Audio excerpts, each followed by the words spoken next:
নমস্কার বন্ধুরা, আমার চ্যানেল আমাদের রান্নাঘরে আপনাদের স্বাগত।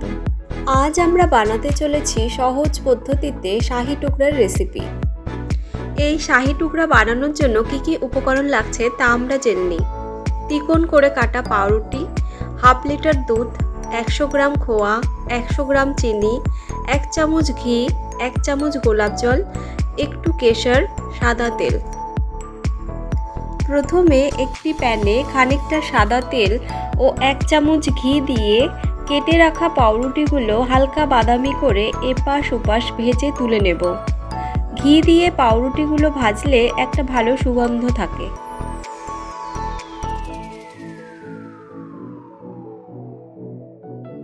এবার অন্য একটি প্যানে হাফ লিটার দুধ একটু গরম করে তার মধ্যে 100 গ্রাম চিনি ও 1 চিমটে কেশর দিয়ে দেব।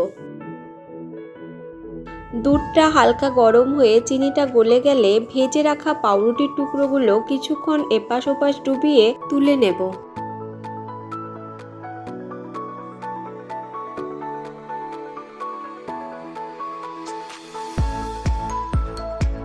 এরপর আবারও ওই প্যানে যেটুকু দুধ আছে তার মধ্যে খোয়া দিয়ে সামান্য নেড়েচেড়ে 1 চামচ গোলাপ জল দিয়ে দেব।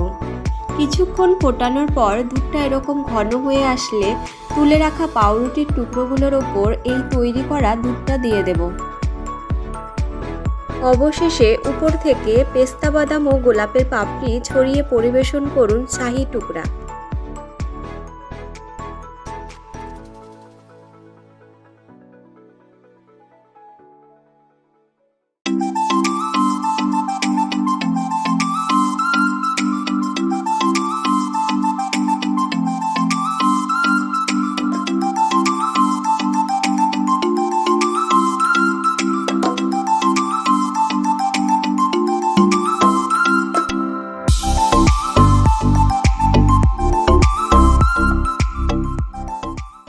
আপনাদের এই রেসিপিটি ভালো লাগলে প্লিজ সাবস্ক্রাইব মাই চ্যানেল।